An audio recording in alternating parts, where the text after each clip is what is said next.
Ẹ̀yin Olúwa lógo, ògo f'Olódùmarè, àkàárọ̀ gbogbo aráalé, ẹ̀kaàárọ̀ gbogbo ẹ̀yin aráalé. A kí ní orúkọ Olúwa, ẹ jẹ́ kí a gbàdúrà. Kábíyèsí, ọba onítẹ̀ ògo, a fi ògo, ọpẹ́, ìyìn àti ọlá fún orúkọ yín.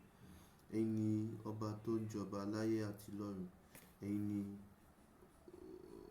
Ọlọ́run tí ó tó bọ̀. Ẹ̀yin ni kábíyèsí tó tó yìn lógo.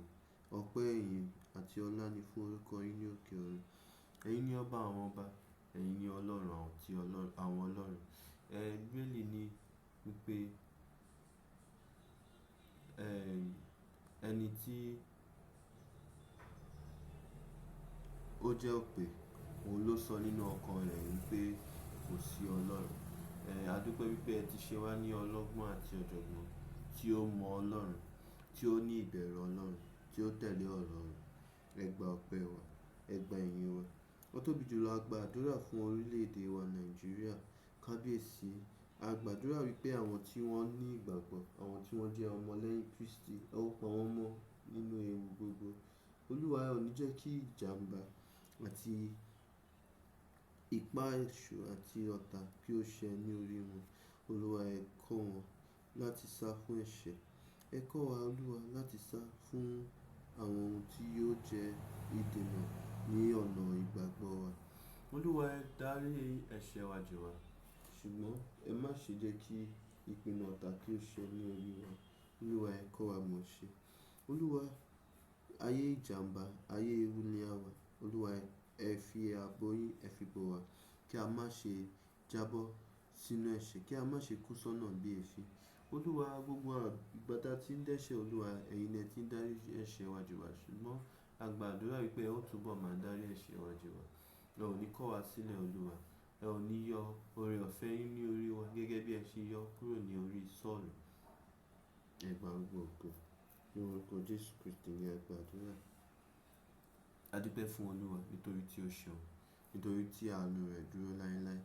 Ní òwúrọ̀ yìí, gẹ́gẹ́ bí a ṣe ṣe ní ìjọ́sí, a ó túbọ̀ máa wo àwọn ohun tí ó jẹ́ kókó nínú ìgbàgbọ́ wa gẹ́gẹ́ bí ìjọ The Church of the Poor, ìjọ àwọn aláìní. Ìyẹn ni wípé a ó máa wo àwọn kókó àti àwọn ọ̀rọ̀ tó jẹ́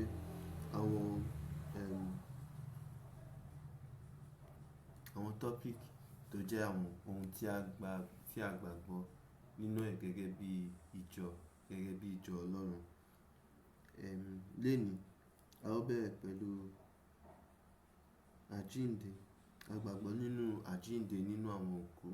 A gbàgbọ́ nínú ìpadàbọ̀ Jésù lẹ́ẹ̀kejì. A dẹ̀ gbàgbọ́ nínú ìdájọ́ ìkẹyìn. Ìyẹn ni pé àjíǹde òkú ó ṣe kókó nínú ìgbàgbọ́ onígbàgbọ́. Àwọn onígbàgbọ́ tí ò bá ní ìgbàgbọ́ nínú àjíǹde òkú, kí wá ni ó gbàgbọ́ nínú Kristi fún? Ìgbàgbọ́ nínú Kristi ó ní ṣe pẹ̀lú wípé Kristi ó kú fún ẹ̀ṣẹ̀ wa, ó sì jíǹde nínú òkú fún ìgbàlà wa. Ìyẹn ni pé àwa tí a bá gbàgbọ́, a ní ìgboyà láti kọjú ikú, nítorí wípé ikú ò kí ń ṣe ìkẹyìn. Ikú ó kàn jẹ́ bí ẹnu ọ̀nà sínú ilé ògo ni. Nítorí náà ni ọ̀pọ̀lọpọ̀ onígbàgbọ́ ló ti fi ayé sílẹ̀ pẹ̀lú ayọ̀ àti ìdùnnú. Ṣùgbọ́n àwọn aláìgbàgbọ́ ò ní irú ayọ̀ bẹ́ẹ̀. Wọ́n mọ̀ wípé ayé yìí nìkan làwọn ń lé. Nítorí náà tó bá dojú ikú àti ìbẹ̀rùbojo ni wọ́n máa fi kojú ẹ̀. A ti ẹ̀ ṣì rí àwọn kan nínú wọn tí wọ́n ń lo ìgboyà, ṣùgbọ́n irú ìgboyà bẹ́ẹ̀ kò ń ṣe ìgboyà ẹ̀mí. Ó ní ṣe pẹ̀lú ìgboyà tó jẹ́ ògbójú. Ògbójú ni wọ́n ń lò. Ṣùgbọ́n àwa tí a ní ìgbàgbọ́ tí ó péye, a ní ìgboyà nínú ẹ̀mí láti kojú ikú, torí pé olùgbàlà wa ó ti lọ ṣáájú wa. Ògo ni fún Olúwa ní òkè ọ̀run. A tún ní ìgbàgbọ́ nínú ìpadàbọ̀ Jésù. Gẹ́gẹ́ bí mo ṣe sọ, ìpadàbọ̀ ìkẹyìn Kristi, òun ni yóò fi àjíǹde òkú nínú òkú wa ni yóò fi hàn. Ìyẹn ni pé tí Kristi bá padà lẹ́ẹ̀kejì ni yóò fúnran ìpè tí yóò jí àwọn tí ó ti kú nínú Kristi dìde. A dẹ̀ gbàgbọ́ nínú ìdájọ́ ìkẹyìn. Ìyẹn ni pé ìdájọ́ Kristi ìkẹyìn ó ní í ṣe pẹ̀lú ìdájọ́ àwa tí a jẹ́ onígbàgbọ́ àti ìdájọ́ ayé tí ò gbàgbọ́. Ìyẹn ni pé àwa tí a jẹ́ onígbàgbọ́ ní ìjọ́ ìkẹyìn tí Kristi bá dé tó bá jí wa kúrò nínú òkú tàbí tá bá ṣì wà lórí ilẹ̀ alààyè, a ó dúró níwájú ìtẹ́ Olúwa Kristi, kì í ṣe fún ìdájọ́ ìparun ṣùgbọ́n láti gba èrè ohun tí a ṣe nínú ara. Ṣùgbọ́n ó máa ṣe ní láàánú wípé ọ̀pọ̀lọpọ̀ onígbàgbọ́ ni kì yóò rí ohun kankan gbà. Nítorí pé kí ni ìgbàgbọ́ tí wọ́n ní, ìgbàgbọ́ tìmọ̀tara ẹni nìkan ni. Wọn ò ní ìgbàgbọ́ Kristi láti fi ṣèfẹ́ Kristi, láti fi tẹ̀lé ọ̀rọ̀ rẹ̀, láti fi àánú hàn sí àwọn tí wọ́n wà nínú ẹ̀ṣẹ̀, láti fi wàásù ìhìnrere, láti fi gbé ìgbésí ayé mímọ́. Nítorí náà gbogbo àwọn ẹni bẹ́ẹ̀ tí wọ́n ń gbé ìgbésí ayé ìmọ̀tara ẹni nìkan, wọn ò ní rí ohunkóhun gbà lọ́wọ́ Olúwa gẹ́gẹ́ bí ìbùkún. Ṣùgbọ́n wọ́n á kọ̀ rí pé wọ́n á gba ẹ̀mí tí wọ́n nìkan là.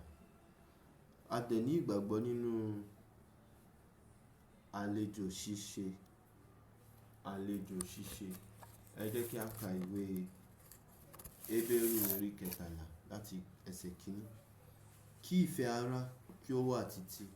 Ká tó lọ sí àlejò ṣíṣe, a ní láti ní ìfẹ́ ara. Nítorí ìfẹ́ tí a bá ní sí ara wa gẹ́gẹ́ bí ara, ìfẹ́ tí a bá ní sí ara wa gẹ́gẹ́ bí ara nínú Kristi, òun ni yóò farahàn nínú àlejò ṣíṣe. Ìyẹn ni pé tí a bá nífẹ̀ẹ́ ara wa, a ó lè nífẹ̀ẹ́ ará ìta. Ṣùgbọ́n tí ò bá sí ìfẹ́ ara láàrin àwa onígbàgbọ́, tí a ò bá fẹ́ràn ara wa dénú, tí a ò wá ire oníkálukú wa, báwo ni a ṣe fẹ́ fẹ́ àwọn tí ò bá wa tọ̀ nínú ẹ̀mí? Ìyẹn ni pé àlejò ṣíṣe ó wá láti ìfẹ́ ara àti ìfẹ́ òtítọ́ tí ò lẹ́tàn. Òun ni yóò ṣe kíni, ni yóò ṣàn sí ìfẹ́ ará ìta. Kí Olúwa kí ó kọ́ wa mọ̀ ṣe. Ẹsẹ̀ 2 ó ní ẹ má ṣe gbàgbé láti máa ṣe àlejò. Nítorí pé nípa bẹ́ẹ̀ ni àwọn ẹlòmíràn ṣe àwọn áńgẹ́lì ní àlejò láìmọ̀. Ṣé ti rí bẹ́ẹ̀? Ó rí pé tá bá ń ṣe àlejò tí à ń fi ìfẹ́ hàn sí àwọn ará ìta, ara bẹ́ẹ̀ nítara bẹ́ẹ̀ ni a lè bá ṣe kíni. Nítorí bẹ́ẹ̀ nítara bẹ́ẹ̀ ni àwọn ẹlòmíì ti ṣe àwọn áńgẹ́lì ní àlejò láìmọ̀. Ìyẹn ni pé ọ̀nà tí a lè fi gbà rí oore ọ̀fẹ́ Ọlọ́run, òun ni àlejò ṣíṣe. Ó dẹ̀ ní í ṣe pẹ̀lú ìfẹ́ Ọlọ́run tòótọ́.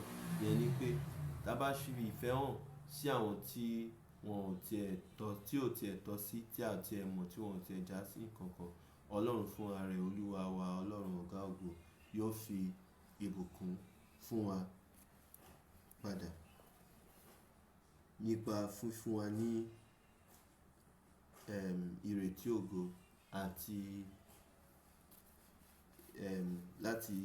àti fífún wa ní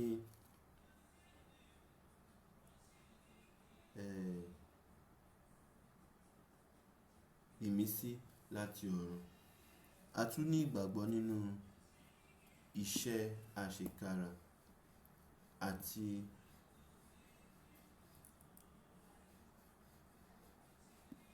ọkàn tó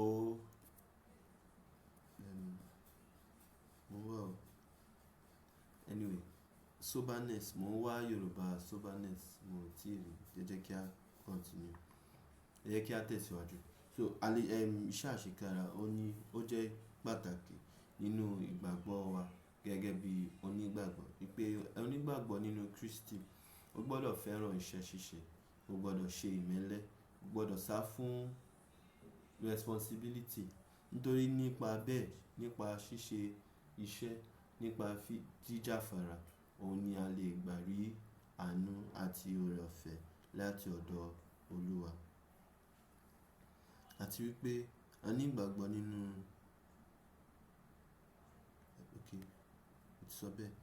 a ní ìgbàgbọ́ nínú ìwà mímọ́, holiness àti ìtẹ́lọ́rùn. A ní láti ní ìwà mímọ́ nípa sísá fún ẹ̀ṣẹ̀. A dẹ̀ ní láti ṣe kíni, a ní láti ní ìtẹ́lọ́rùn. Ọ̀pọ̀lọpọ̀ ìgbà onígbàgbọ́ ni wọn ò ní ìtẹ́lọ́rùn. Wọ́n gbàgbọ́ wípé kí n ṣá ti lo ọ̀nà tí anyway tí ó bá ti máa wá.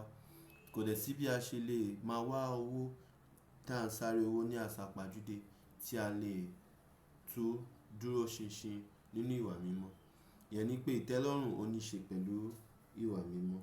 Ẹ jẹ́ kí a ka ìwé Hébérù 13 yẹn lẹ́ẹ̀kan sí ẹsẹ̀ 5. Ó ní kí ọkàn yín kí ó má ṣe fà sí ìfẹ́ owó, ṣe rí bẹ́ẹ̀. Kí ohun tí ẹ ní kí ó tó yín ìtẹ́lọ́rùn.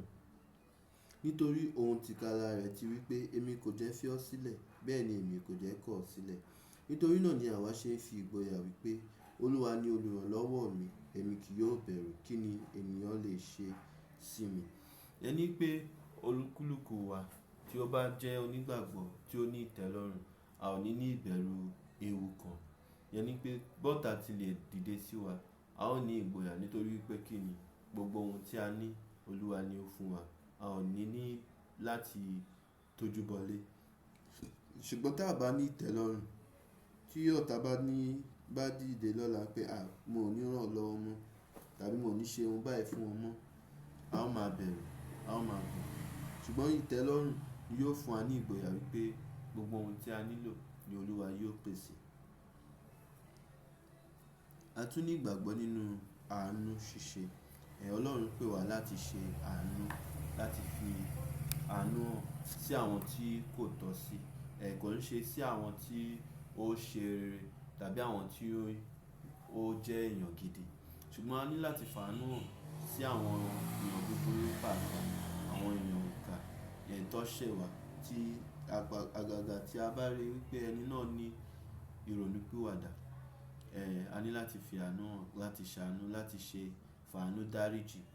Jésù sọ fún wa nípa ọkùnrin ọlọ́rọ̀ kan tí ó ní adigbèsè méjì, wípé ìkan jẹ ní owó ńlá, ìkan jẹ ní owó kékeré. Ẹni tó jẹ owó ńlá,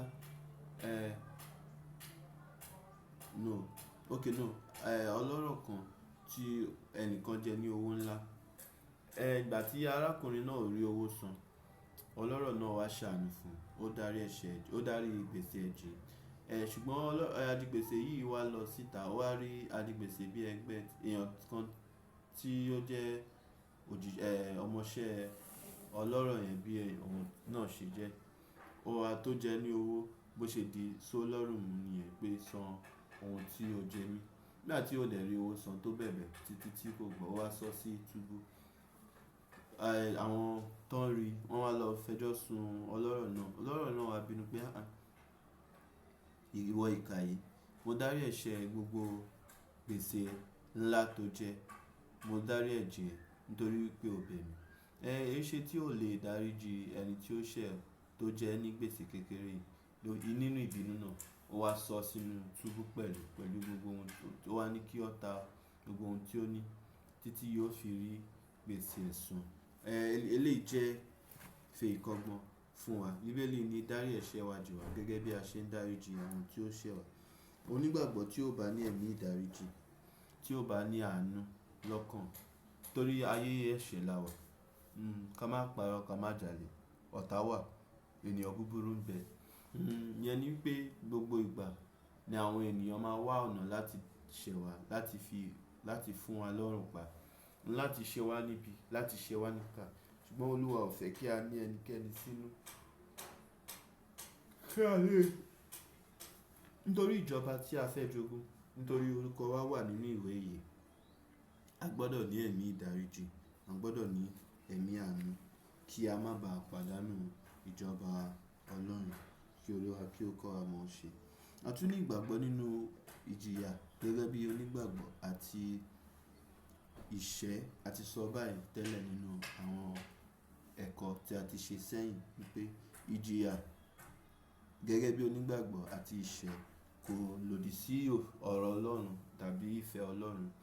Ìfẹ́ Ọlọ́run nífẹ̀ẹ́ wa, ṣùgbọ́n síbẹ̀ ó sì ń jẹ́ ká jìyà nítorí wípé kíni nínú ìjìyà ni a fi ń rí ọwọ́ Ọlọ́run. Nínú ìjìyà ni a fi ń dàgbà sí nínú ìgbàgbọ́. A dẹ̀ ní ìgbàgbọ́ lẹ́ẹ̀kan sí nínú ìkóra ẹni ní ìjánu, self control. Ìkóra ẹni ní ìjánu. Ọ̀pọ̀lọpọ̀ onígbàgbọ́ ni ò ní ìkóra ẹni ní ìjánu. Tówó díẹ̀ bá wọ ọwọ́ wọn báyìí, wọ́n á sáré lọ fẹlá, wọ́n á lọ jẹ ìgbádùn. Wọ́n mọ ìgbádùn jẹ, ṣùgbọ́n wọn ò mọ ọ̀rọ̀ tó jọ. Wọn ò mọ àánú ṣe sí àwọn aláìní. Ọlọ́run ò fẹ́ kí a gbé ìgbésí ayé ìmọ̀tara ẹni nìkan. Ọlọ́run fẹ́ kí a ní ìkóra ẹni ní ìjánu. A tún ní ìgbàgbọ́ pẹ̀lú nínú òtítọ́ sísọ. Ìyẹn ni pé onígbàgbọ́ gbọ́dọ̀ ní òtítọ́ lẹ́nu. Onígbàgbọ́ ò gbọ́dọ̀ jẹ́ òpùrọ́. A ní ìgbàgbọ́ nínú ìwàásù ìhìnrere àti ṣíṣe ọmọlẹ́yìn, discipleship making. Gbogbo àwọn nǹkan yìí tí ó jẹ́ ohun ẹ̀kọ́ tí ó yè kooro, òun ni a ní ìgbàgbọ́ nínú ẹ̀. A dẹ̀ ní ìgbàgbọ́ wípé bí a ṣe ń tẹ̀síwájú nínú òtítọ́, Olúwa yóò máa fi ara rẹ̀ hàn wá síbẹ̀. Olúwa yóò máa darí ẹ̀ṣẹ̀ wa jì wá. Olúwa yóò máa darí wa sínú ọ̀nà ìyè, sínú ọ̀nà ìjọba Ọlọ́run. Olúwa yóò wà pẹ̀lú wa títí. Olúwa yóò fi àánú hàn wá. Olúwa yóò ṣe wa lóore. Olúwa yóò kọjú wa sí ọ̀nà ìyè. Olúwa yóò kọjú àánú sí wa. Olúwa yóò kọjú sí wa ṣe lóore. Ẹ gba ọpẹ́, ẹ gba ìyìn, ẹ gba ògo, alágbára gíga ológo jùlọ. Torí ìjọba ni tiyín, agbára ni tiyín, ògo ni tiyín, láé àìnípẹ̀kun. Àmín, àmín, àmín ní orúkọ Jésù. Ẹyin Olúwa lógo, ògo f'Olódùmarè.